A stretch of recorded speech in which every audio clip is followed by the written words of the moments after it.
Hey, you're welcome to this session on research writing. There is something I have noticed about burgeoning writers. They find it difficult to harness their ideas and then put them into a continuous flow of thought when they are reporting their research.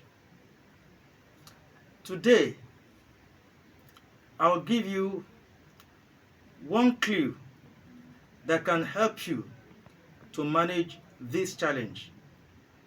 And this clue has to do with paragraphing.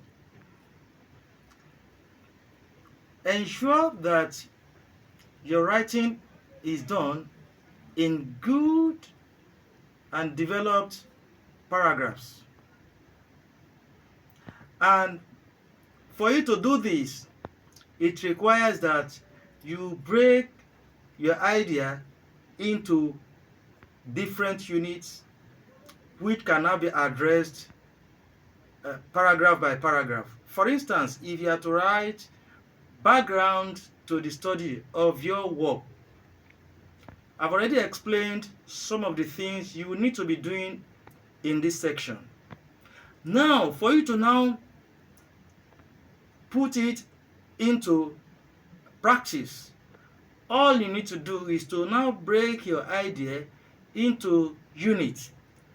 In other words, you ask yourself, what are the things I will need to develop, to write under my background to the study? Of course, let's assume you will have to briefly discuss the discipline where your research is anchored. So that is one idea.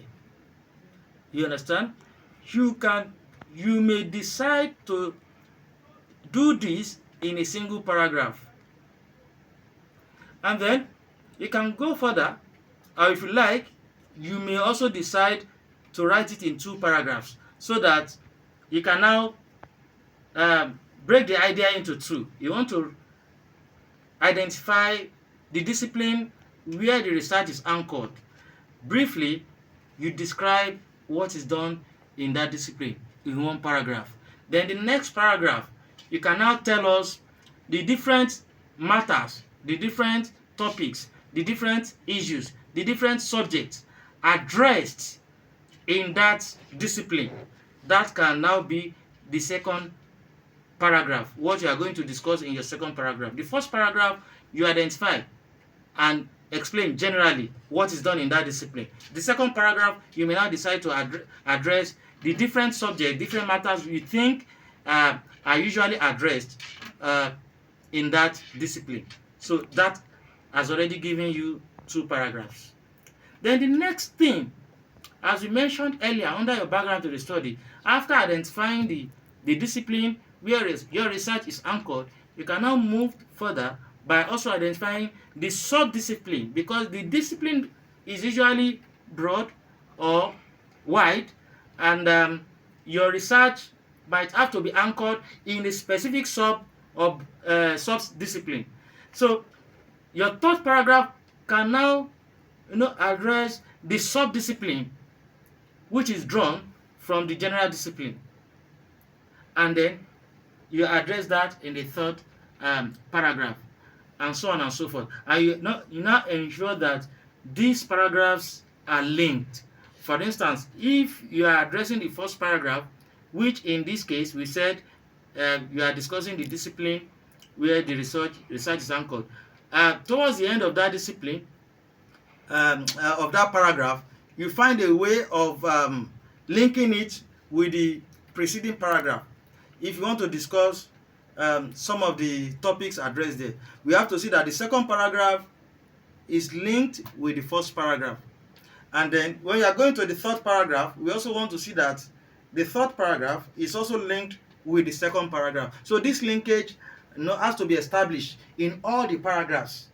By so doing, and you keep doing that until you arrive at the problem which you want to investigate, and then you explain the problem, also tell us what you are going to be doing with the problem. till you finish that background to the study. So you break the idea into different units, and then you now take up each of the units in a single paragraph and find a way to link all the paragraphs together. And so if you are able to do this, it will help you. It's not something that is easy. Yes, it might be easy to explain, but putting it into practice may not be easy. For instance, I've just mentioned that you are going to have one paragraph, two paragraphs, and so on and so forth. Now, writing one paragraph, original and genuine paragraph, you understand, will have to do with some kind of thinking. You understand? Think clearly. And then you know that each paragraph will have to be made up of sentences. You have to write them in grammatical sentences. So you have to think for a genuine thing to address or to write in each of the sentences. Note that every paragraph is expected to address only one idea. So don't take more than one idea. Don't take up more than one idea in a paragraph. So all the sentences which you are going to have in that paragraph should be addressing that idea. And that's why it's always important you have this mini outline before you begin to write. Like your chapter 1, yes, has almost a ready-made outline.